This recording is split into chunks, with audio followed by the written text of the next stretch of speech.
Look, you can't sell a country's history unless you need the money, and in that case, it's fine. I was going to return this monolith to Cairo, but car payment. All right, anyway. Look, next one.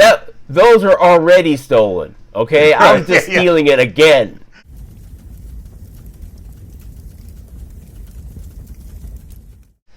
Hail, Internet. It's Paul. It's Matt. The Dork Lords. We are here talking about Moon Knight, Season 1, Episode 3, The Friendly Type. We open with Harrow and his followers walking through the Egyptian desert with the compass. The compass points down, indicating they're standing on top of Amit's tomb. We end with Khonshu trapped in a Shabti, a little small statue, having crossed the gods by backing up the night sky by 2,000 years. Harrow confesses to the statue that his greatest sin is that he enjoyed dealing out pain on behalf of Khonshu, and he thanks Khonshu for tormenting him into the man he is today. Basically he said, thank you, next. Right, exactly. So, Paul, what did you think of Episode 3? I liked it. Even though we're still getting small bits of Mark Spector, it kind of feels weird, the fact that it's really supposed to be Mark Spector, and yet we spent so much time with Steven that it's easy to think that, this is what Moon Knight's about. It's about Steven. Yeah. No, I enjoyed this episode as well, though I think it did have a few issues, which we'll talk about. So I guess overall, this is probably my least favorite of the three, but that's not to say, like, I'm angry by this. No, I enjoyed the episode. It just, I thought it maybe had a few more issues than the other two episodes did. I know what I'm saying Season 1, but actually, so far there is no Season 2. This is a mini-series. We don't know if there'll be more seasons. So perhaps this, is going to have a climactic, definitive end to it. Who knows? At the end of Episode 6. At the moment, I mean, obviously, if this thing is incredibly popular, they're probably like, let's try to figure out a way. But at the moment, I think the intention is one and done. So, yes. It occurred to me that when Harrow asked Steven in the previous episode whether Khonshu chose him because he was broken already or could be broken, that's a kind of a reflection on himself as well, right? I mean, like, sure. Perhaps Harrow sees himself as a broken man. That maybe. I don't know. Like that whole, when he's confessing to Khonshu. That's interesting. I hadn't thought about that, but he's not copping to that. Right. I mean, just that little tete-a-tete with the statue was kind of like you did terrible things to me, and you made me change my point of view on life, basically. And so anyway, it's interesting to think like, I think he sees Khonshu as attempting to break him, at least, perhaps. Just like a little reflection on who Harrow thinks of himself as. Sure, yeah, okay. We get a reference to the greater MCU in this. They mention Madripoor. Yes. Which is, we hear about first, we see in Falcon and Winter Soldier. Yes, Power Broker and all that stuff. I think the implication is that Layla sold artifacts to this character, Anton Mogart, in Madripoor. So she's probably dealt with the Power Brokers organization. She probably has some kind of dealings with them. So a little bit of a tie-in. I will note that tragically the actor who played Anton died in a skiing accident earlier this year. Yes. And so the show was dedicated to his memory, which I thought was appropriate. Gaspard Ulliel. Very, very tragic. Yeah. I mean, in just that one small role, he certainly had an impact. Right, and plus I'm going to guess he shows up again later this season. Because he gets hit, and you hear him go, ugh, but he rides off into the mist.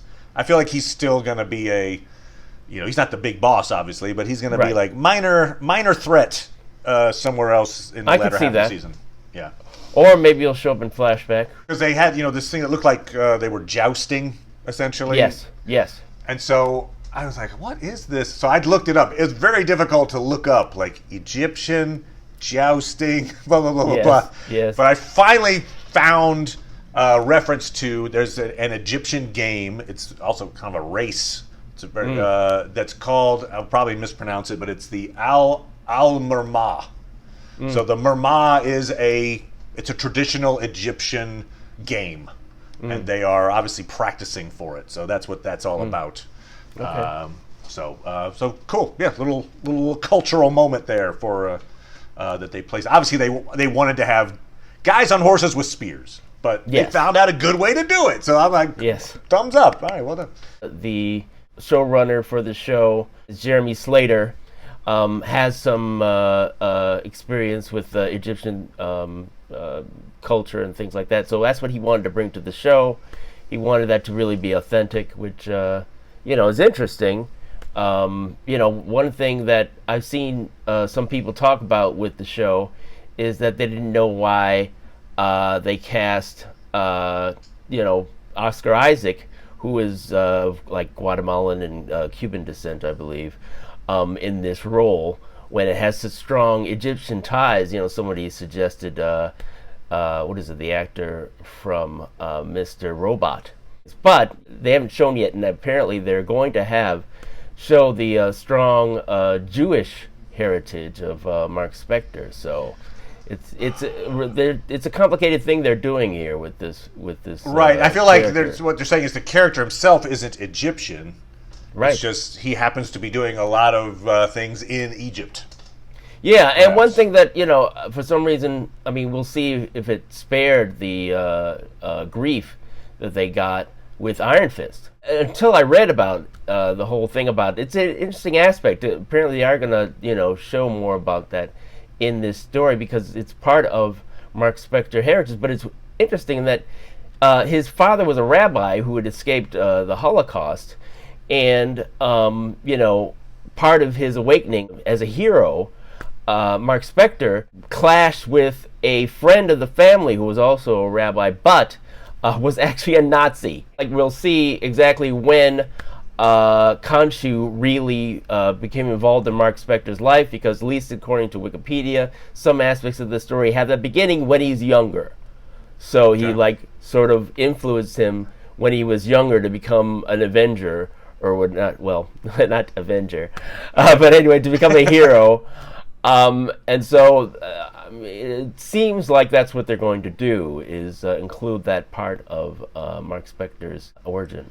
Yeah, in fact, when we see him in this episode, and he's wearing a black hat, and it looks like, I tried to zoom in and see, it could be a G, but it looked like a C. I thought maybe it was like a Chicago hat, actually, but I couldn't tell for sure. Yeah. He certainly has that connection, but yeah.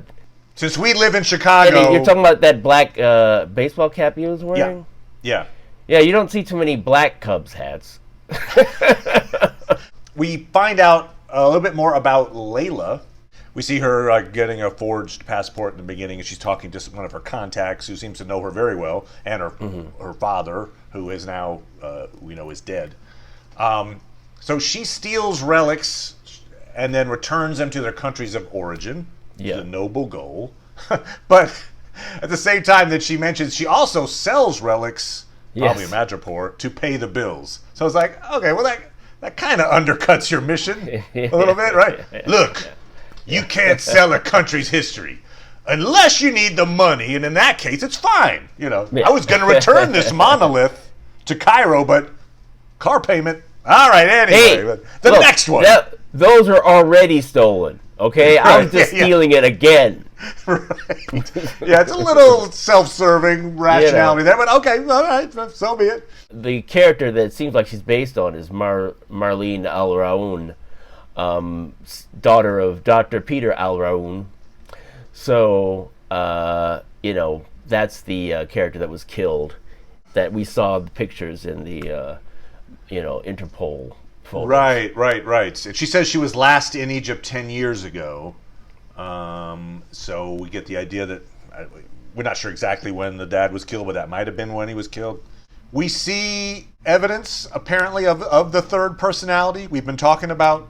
Yes. Jake Lockley, and there's fairly good evidence that there is a third personality in this episode where it's Mark comes to having, like, he's in a process of gutting a guy with a knife, and there's a bunch of dead guys around him, and Steven's like, and then Mark's like, I didn't have anything to do with it.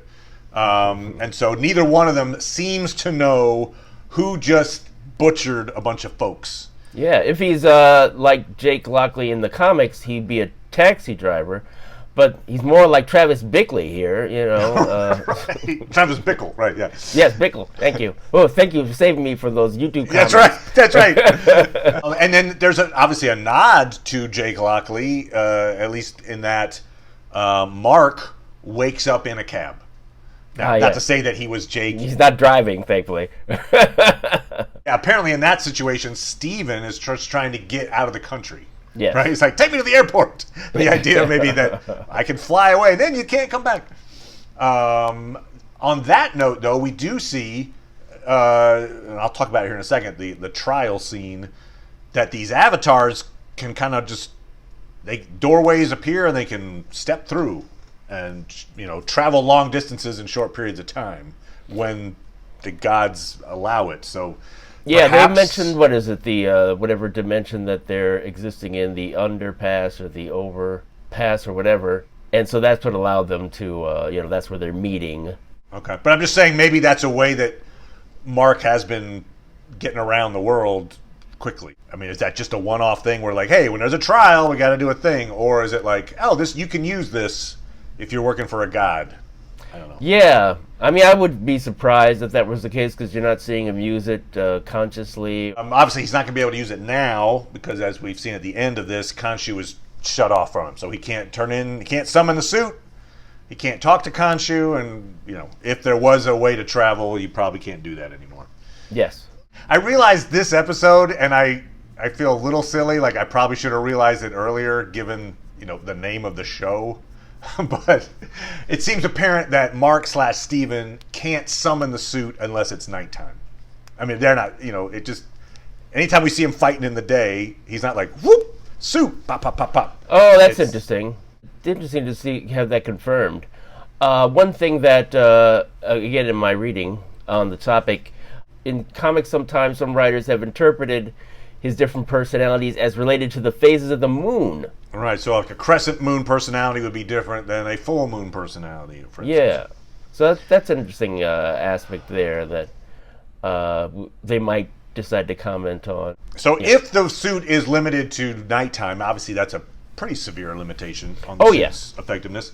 And it would make me, it would make me a night person. I'll just say that. I'd be like, I'll be the functional vampire, and then, well, okay, now let's go do stuff. Yeah, and Harrow's like, okay, let's get this done during the day. Do everything during the day, exactly. I enjoyed the turning back the night sky scene. I thought it was a creative and fun use of Khonshu's powers.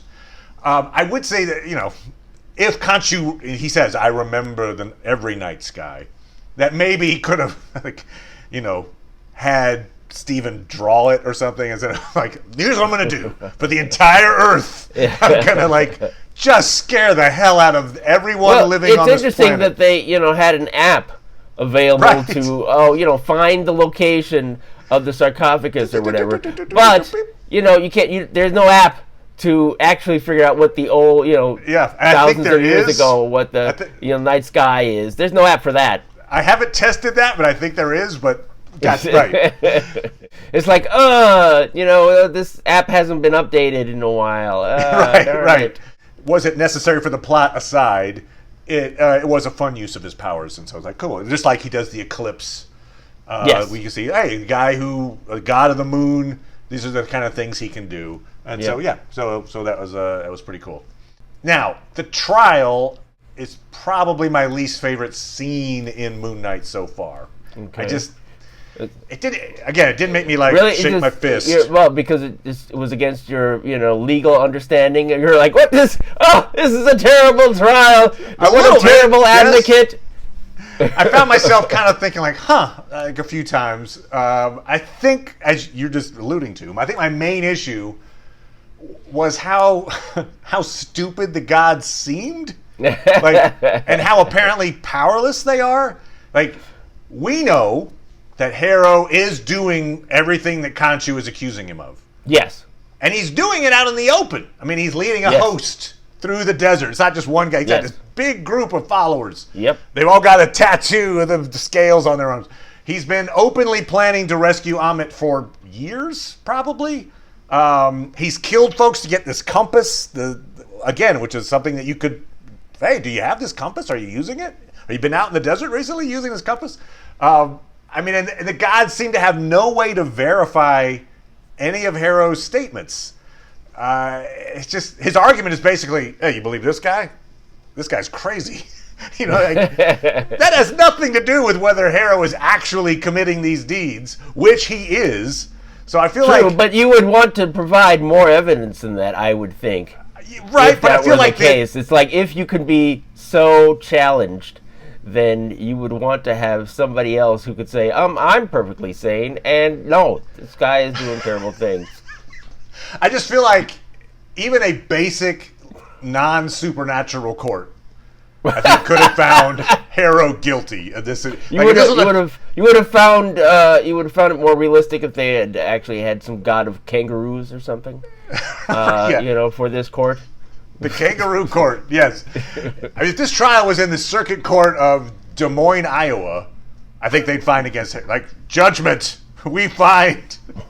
Anyway, so I'm wondering, is this like a long con for the gods? Are we, like, they secretly want Harrow to find Amit, or are they just dumb? I don't know, like it's a kind of an indictment, so to speak, on these gods. Like, you guys are that easily fooled? This guy, he hasn't done really anything to hide his intentions, other than in this moment he goes, no, I know what you're talking about. But other than that, his whole life, not whole life, but his several years have gone by where if you just took one little look at his activities, you'd be like, oh yeah, he's trying to find and resurrect Amit.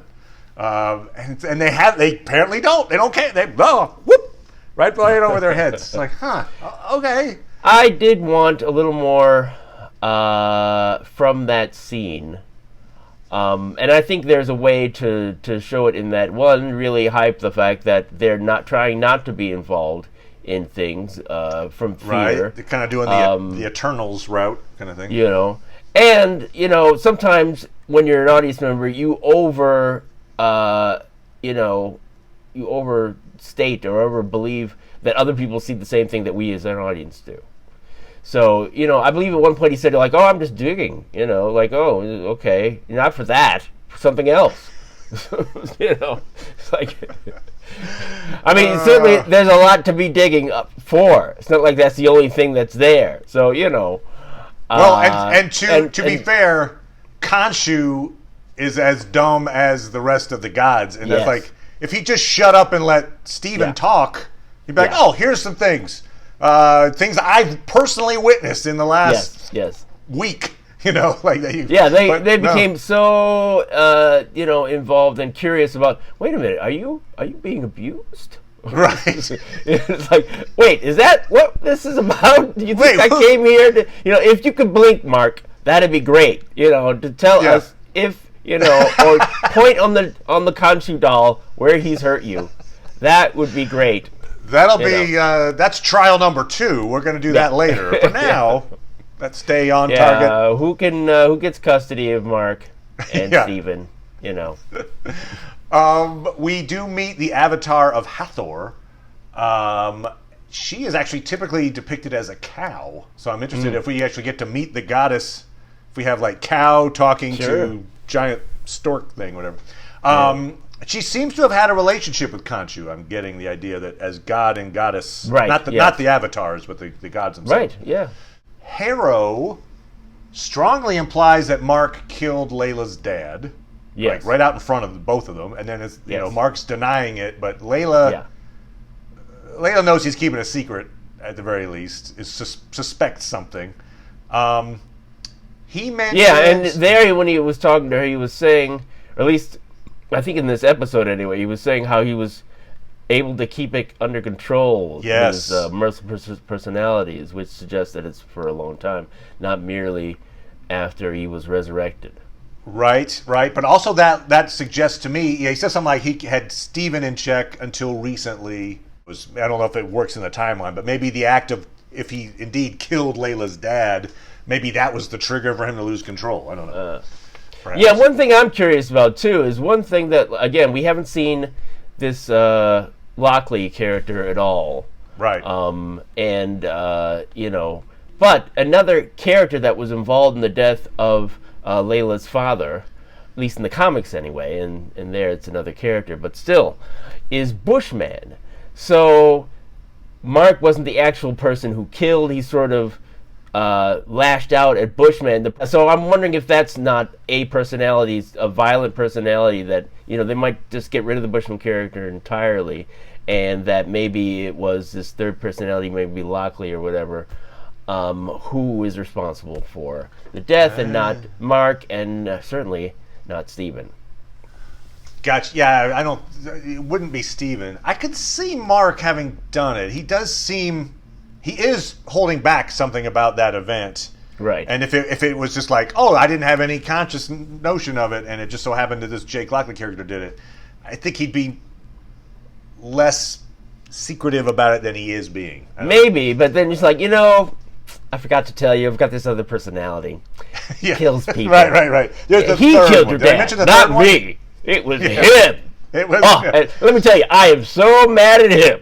What are all the other things that you think I've done that are terrible? Because let's just run through them. Yeah. Oh yeah, third guy.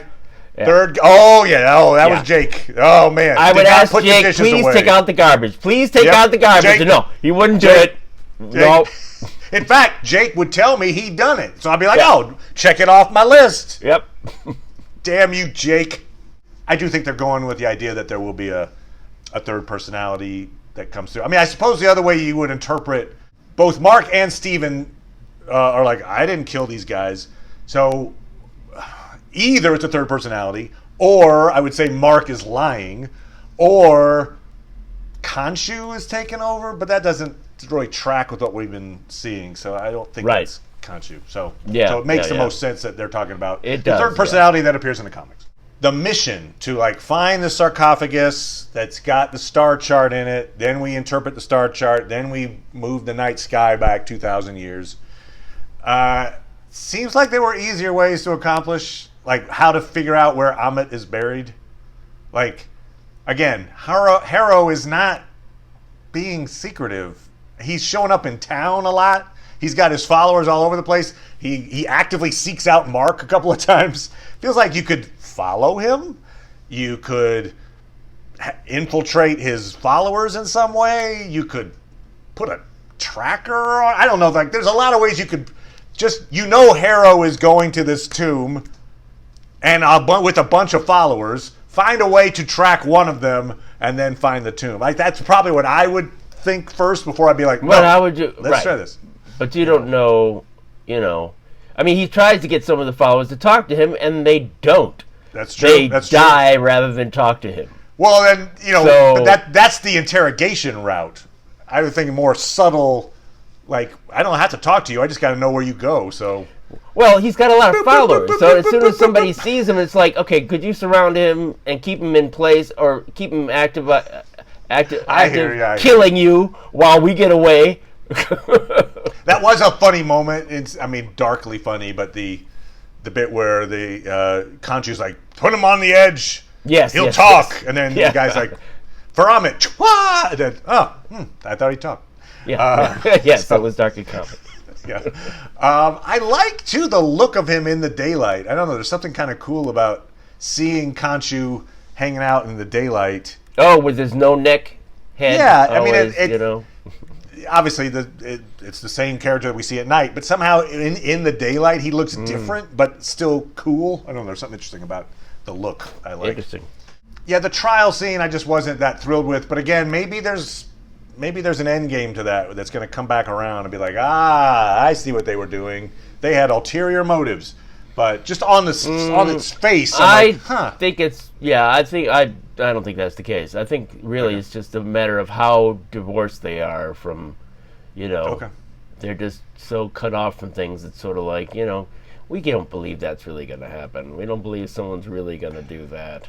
Do we see them joining the pantheon of MCU stuff? Are they going to be similar to, hey, Thor and company, the Norse mythology? Are we now going to see, the Egyptian mythology comes in? I don't think so. If I imagine, and I'm just not certain that they are going to bring involvement in other stuff. It'll just be other things that are sort of mystical, you know. So if Gotcha. a problem that sort of involves that, they'll, you know, we might see Moon Knight there. But, you know, going basic, you know, I don't know. They'd have to, I think, in order to entice, you know, Oscar Isaac to do it, they're really going to have to make the story good.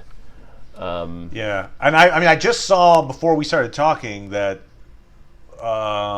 Disney, in order to qualify for what the Emmys or something, they had to pick a category for Moon Knight, and so they gave it the category of like limited series. Oh, okay. Which implies by the category itself, it basically says we're not going to have a season 2 with Moon Knight and Oscar Isaac.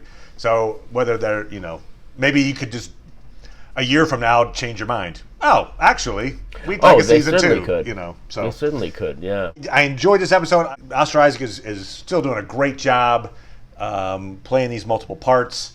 I'm enjoying the storyline. I just thought this episode, not my least favorite of the 3, but it's only you know, it's a small stuff. Something had to be last. Something had to be in the 3rd place. So would it be 3-2-1, 3-1-2 in terms of your favorites? I guess since I did say that I thought the second was actually, I enjoyed that one more than the first, I guess I would go 2 is my favorite, 1 is my second favorite, 3 is my third. Okay. At the moment. All right. So yeah, we'll be back talking about episode 4. Yeah, thanks everybody. Appreciate it. Thank you, Paul, as always. Good sir. And we'll see everybody next time. Bye.